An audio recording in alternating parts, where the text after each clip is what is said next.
하나씩만 데리려고? 한 팀당 하나 무겁대? 짐이.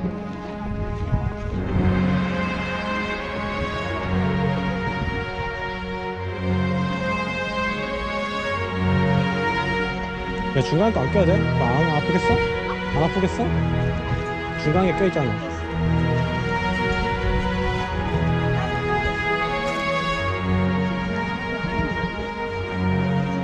안무게 껴. 오빠 이거 사진 찍어. 이거랑. 이걸로?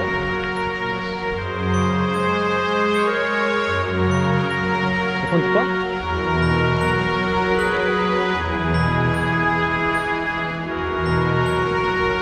지인이네.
행복한 날.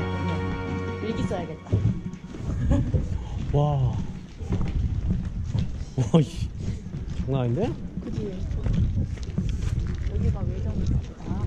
진짜 아니고. 그래? 신화도 이렇게 예쁘시네. 야, 이렇게 와야지. 지기네. 비 오면 어떡해?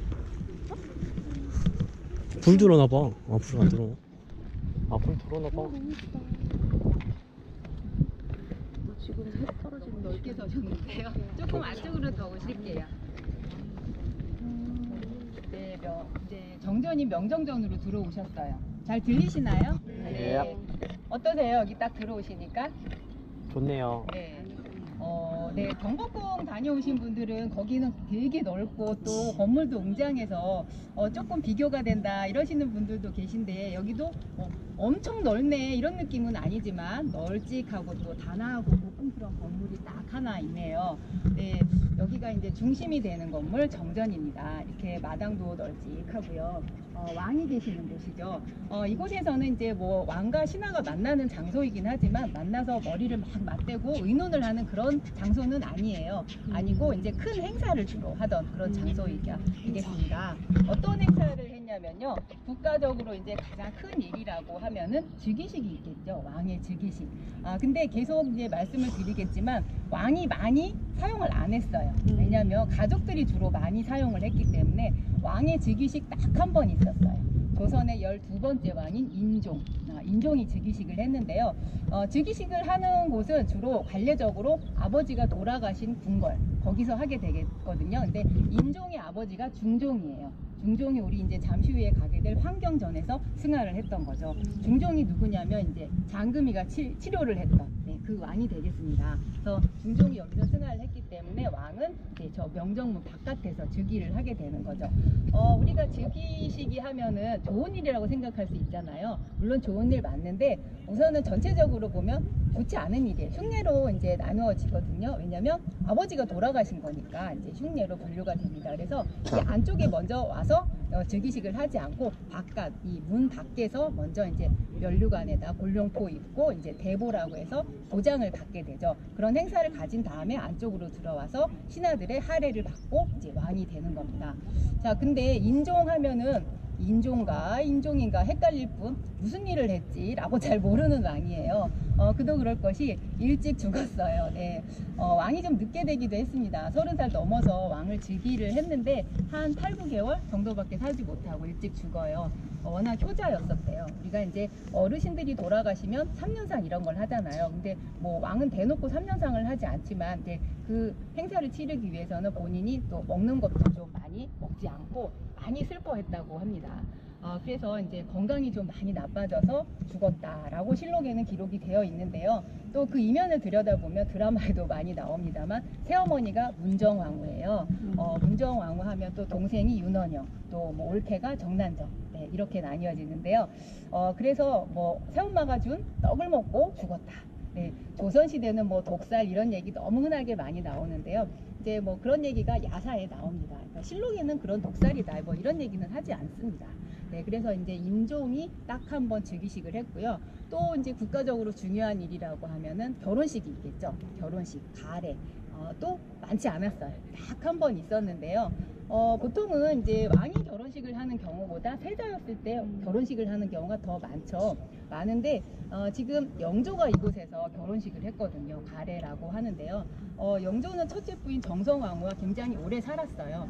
사이는 그닥 좋지 않았다고 합니다. 네. 영조는 좀 컴플렉스가 많은 사람이었어요. 그래서 뭐 첫날 밤에 손이 참 곱습니다 라고 했더니 고생을 안 해서 그렇습니다 라고 했다가 그 이후로 친하게 안 지냈죠. 네. 근데 그 왕비도 정성왕후도 한 66세까지 살았어요. 그 당시에 평균 수명으로 보면 오래 사는 편인데 남편이 워낙 장수했어요. 영조가 83세까지 살았거든요. 근데 왕비의 자리를 또 비워둘 수가 없잖아요. 그래서 새롭게 신부를 맞이를 해야 되는데 그때까지 결혼 안 하고 남아있는 처자는 없었겠죠. 네, 그래서 젊은 신부를 맞이해야 되는데 그러면 뭐 후궁 중에 왕비 삼으면 되잖아. 그럴 수도 있어요. 그 전에는 그렇게도 했어요. 그런데 영조의 아버지는 숙종입니다. 숙종의 이제 처는 인현 왕비이고요. 또 후궁이 장희빈이 있잖아요. 장희빈이 좀 못된 짓을 했잖아요. 그래서 후궁 중에는 이제 왕비를 삼지 말아라라고 법으로 정해버렸어요. 그러니 이제 어린 신부를 맞이할 수밖에 없는데 66세의 정조, 새 신부는 15세, 그래서 나이 차이가 51세 이렇게 납니다. 네, 정순왕후라고 합니다. 나중에 이제 정조 때까지 이어져서 살게 되는데요. 네, 51세 나이 차이. 여기를 걸어오면서 어떤 생각을 했을지 참, 네, 내 한 몸 희생해서 우리 가문이 쫙 필 수 있다면 아마 희생하리 이런 심정이 아니었을까 그렇게 생각을 합니다. 근데 남편이 금방 죽었을 것 같잖아요. 아니 83세까지 사셨으니까 한 17, 18년은 함께 삽니다. 근데 뭐 남편의 나이가 있다 보니까 후사는 없어요. 네, 그래서 이제 결혼식이 딱 한 번 있었고요. 그 이외에 뭐 세자 책봉식, 세손 책봉식 있었고요. 또 그리고 뭐랄까 사신을 맞이할 때 또 이곳에서 행사를 했고요. 한 달에 뭐 한 4번 정도 이제 정례적으로 만나는 행사가 있어요. 그런 행사. 네, 여러 가지 행사, 큰 행사가 있었던 곳이 바로 이곳이다. 이렇게 생각하면 되겠습니다. 자, 보시다시피 이곳에는 신하들이 있는 곳이에요. 이 넓은 마당에는 여기를 이제 조정이라고 합니다. 우리 사극 보면 조정 대신들 이런 얘기 하잖아요. 그 조정이 바로 이 조정인데요. 왕은 저 위에 있겠죠. 네, 눈이 위를 쳐다보면 마음도 우러러 보게 돼 있잖아요. 의도가 그런 거 아닐까 생각이 됩니다. 그래서 저렇게 두 개의 기단으로 쌓여져 있는데요. 월대라고 합니다. 월대 위에 임금님이 계시는 거고요. 이 아래는 이렇게 박석, 돌이 깔려져 있는데 이 돌을 박석이라고 합니다. 신하들 미끄러지지 말라고. 또 이제 가죽신을 신으니까. 그리고 물이 잘 빠지라고 이렇게 돌을 해놨는데요. 원래 일제강점기 때 여기 공원으로 만들면서 이거 싹 걷어내고 이제 꽃나무 심었어요. 꽃나무 심어서 이거 다시 복원한 거예요. 근데 복원 과정이 이게 원래 좀 틈이 좀 많이 넓어지고 더 울퉁불퉁해야지 맞는다고 해요. 그래야지 이제 신하들이 이렇게 보면서 고개를 숙이고 울퉁불퉁하면 아래 쳐다보게 되잖아요. 그러니까 왕에게 이렇게 고개를 저절로 숙이게끔 만드는 그런 의도가 있었는데 조금 너무 촘촘하게 만들어져 있다고 합니다. 배수의 기능도 있고요. 또 햇빛 차단, 미끄럼 방지 여러 가지 기능적인 면이 있는 돌이에요. 근데 저 월대하고 이 박석이 있는 공간은 좀 궁궐 이제 중에서도 벽이 좀 높다 이렇게 보시면 되겠습니다. 자 여기 보면은 이제 또 뭐 비석같이 생긴 돌이 있어요. 승계석이라고 하는데요. 정일품에서 조부품까지 먼저 오는 대로 순서대로 서는 게 아니라 내 자리에 내가 알아서 가서 딱 서도록 그렇게 왕이 마련을 해준 거죠. 자 그럼 가운데로 한번 가보실까요? 촬영을 잘하시네. 경복궁에서 들었어. 네, 천정문에 고객분들이 워낙 많이 오셔가지고 이렇게 한가지인 게 정말 얼마만인지 모르겠어요. 네. 자 이렇게 길이 세 군데 있잖아요. 삼도라고 합니다. 길이니까 가운데 길은 뭐 다 아시겠죠. 당연히 왕이 다녔던 길입니다. 근데 이렇게 왕이니까 높이기도 했지만 좀 볼록하게 해놓은 걸 보면 또 비 올 때 또 빗물도 잘 빠지게 그렇게 만든 것 같아요. 근데 양쪽에 또 길이 있네요. 신하 다니는 길은 하나면 되는데 두 개인 걸 보면 또 나눠지겠죠. 자, 문반 행정 업무 보시는 분들 이쪽 길로고요. 네, 군인들은 문반 이쪽 길로입니다. 그래서 조선 시대에는 좀 자치기 조금 더 높다고 봐야 합니다. 그래서 좌의정, 우의정 하는데요. 좌의정이 거의 비슷하지만 약간은 좀 높다. 그 기준은 왕을 기준으로 왕이 쳐다봤을 때 기준으로 해서 보시면 되겠고요. 그래서 문반, 외반, 좌의정 기고요. 이쪽을 합쳐서 우리 양반이라고 합니다. 자, 여러분들은 전생에 왕이었을지도 모르니까 가운데 길로 한번 가보실게요. 오케이.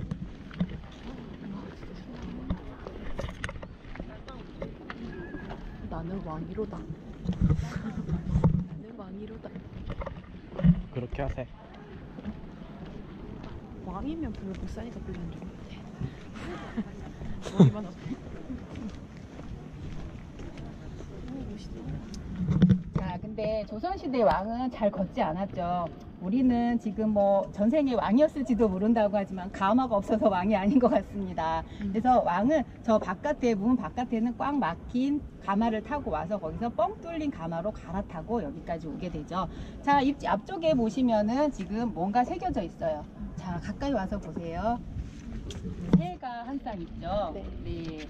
보신 분, 이 새 이름은 아시죠? 봉황입니다. 네, 봉황. 봉은 남자, 황은 여자에서 한 쌍이 조각이 되어 있는데요. 상상의 새죠. 현실에서는 보이지 않는 새인데요. 아무거나 먹지 않고 아무 곳에나 깃들지 않는다고 합니다. 이 새가 나타나면 나라가 태평성대를 이룬다고 하는데요.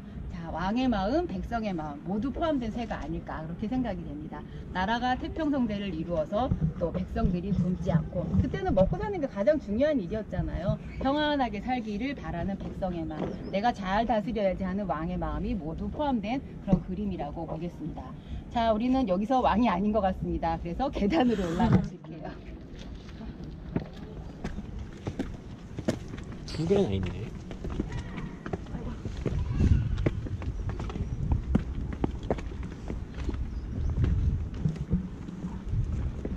자, 이렇게 올라오셨으면 왕이 된 기분으로 뒤를 한번 딱 보셔야 됩니다.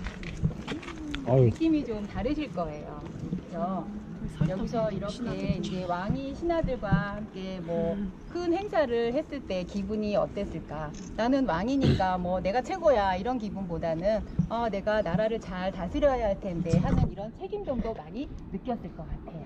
네. 자, 그러면은 건물 안쪽에 보시겠습니다. 병원 보이는데? 안 죽겠. 와, 작다. 네. 이쪽에 이제 좀 해가 길어져가지고 저는 6시 반에 이제 조명이 들어왔는데요. 아직 불이 안 들어왔어요. 그래도 보이시죠? 이 건물은 좀 낡기는 했어요. 400년 이상 됐으니까. 물론 그때 지어진 게 그대로 색깔도 남아있는 거는 아니죠. 나무로 지어졌으니까 중간중간 보수를 했습니다만은 좀 고풍스러운 멋이 있잖아요. 그래서 그 나름의 또 운치가 있는 것 같아요. 자, 왕이 있는 곳인데요. 안쪽에는 이미 한번 높여놨는데 안쪽에 또 높여놨어요. 왕은 높은 분이니까 신하들이 우러러 봐야 되잖아요. 그래서 왕이 앉는 자리는 어좌라고 하죠. 길은 어도라고 말씀을 드렸잖아요. 자, 그래서 어좌 뒤에 보면 또 그림이 하나 있잖아요. 저 그림을 처음 보신 분 아마 아닐 거라고 이따 말씀을 드리겠습니다. 자, 보시면 해와 달이 있어요. 해는 왕이겠죠. 달은 왕비입니다. 그리고 그러면 그거를 한자로 하면 일월 되겠죠. 5개의 봉우리가 있어요. 그러면 오봉. 네. 그리고 오봉은 국토를 상징해요. 그 아래에 또 뭐 폭포도 있고 파도도 있고 했는데요. 신하와 백성 뭐 이렇게 나타낸다고 보시면 됩니다. 그래서 그림이니까 도죠. 네, 병풍이니까 병을 써도 되겠습니다. 그래서 일월 오봉 도. 네, 1월 5봉 병 이렇게 읽으시면 금방 외우실 것 같아요. 저 그림이 어디 있냐면요. 네, 여러분들 10,000원짜리 있어요. 잠시 후에 확인해 보시고요. 그래서 예전에는 사진이 당연히 없었고요. 왕의 얼굴을 함부로 그릴 수 없었어요. 네, 암살의 위험이 있잖아요. 위험에 노출될 수도 있고 또 왕은 존귀하신 분이기 때문에 아무나 함부로 얼굴을 그릴 수가 없었죠. 그런데 그럼 왕의 사진 본 적이 있어 라고 말씀을 하시는 분들, 네, 돌아가신 다음에 제사를 지내기 위해서 선원전에 모시려고 이제 어진을 그렸죠. 네, 그거하고는 별개로 보시면 되겠고요. 저 그림은 왕이 가는 곳마다 있습니다. 그래서 이것뿐만이 아니고 밖에 행사를 할 때도 항상 가지고 다닙니다. 뭐 사이즈는 조금 작아질 수 있지만 저 그림은 왕을 상징한다 이렇게 보시면 되겠습니다. 자, 저기 앉아있는데 먼지 떨어지고 이러면 안 되잖아요. 그래서 지붕 하나 더 있죠. 닷집이라고 합니다. 그리고 지붕 그 천정 가운데 보시면 아까 우리가 봤던 새가 또 날고 있어요. 봉황이 한 쌍 날고 있는데요. 아주 우아하게 날고 있죠. 금박을 입혀서 날고 있어요. 네. 이제 경복궁에 가면 근정전에는 용이 한 쌍 날고 있는데요. 사실 용은 황제의 나라에서 주로 쓰죠. 우리나라는 왕의 나라였잖아요. 근데 이제 용 하면은 발톱의 숫자로 이제 존귀하고 조금 낮고 이런 걸 표현하는데 거기는 의외로 발톱이 많아요. 칠조룡이라고 하는데요. 그때는 이미 청나라가 힘을 많이 잃었기 때문에 이제 버티기 뭐 그런 걸로 발톱을 많이 갖다 놓지 않았나 이렇게 생각이 되는데 왕의 나라에서 뭐 어줍잖이 발톱 2-3개 하는 것보다는 이제 그 봉황이 더 낫지 않았겠나 해서 이제 봉황을 금박을 입혀서 이렇게 새겨놨는데요. 되게 예뻐요. 구름도 옆에 예쁘게 되어 있고요. 그리고 이제 바닥을 보시면 전돌로 되어 있어요. 네. 당연히 전돌이니까 여기는 신발을 신고 들어가겠죠. 신하들이 임금님을 만날 때 비록 이렇게 떨어져 있는 공간이긴 하지만 서로 통하고 있다 해서 이제 전돌로 되어 있습니다. 다른 공간은 다른 정각으로 가시면 당연히 마루로 되어 있거나 이제 그렇게 되어 있는데요. 같은 공간이다, 통한다 해서 여기는 전돌로 되어 있습니다. 지금 조명이 들어오면 저 창살 꽃무늬가 굉장히 예쁘거든요. 그냥 봐도 지금 아른아른하니 창호지 붙여진 게 굉장히 예쁘죠. 그래서 저 꽃모양을 외국인들이 굉장히 극찬을 한다고 합니다. 보시면 조그맣게 봐도 꽃이고 크게 봐도 꽃이고 굉장히 예쁘게 보입니다. 자, 그리고 이게 이제 건물의 구조를 또 바깥에서 보시면 네, 색깔이 칠해져 있는데요. 5가지 색깔을 이용해서 이제 색을 칠하는데 단청이라고 합니다.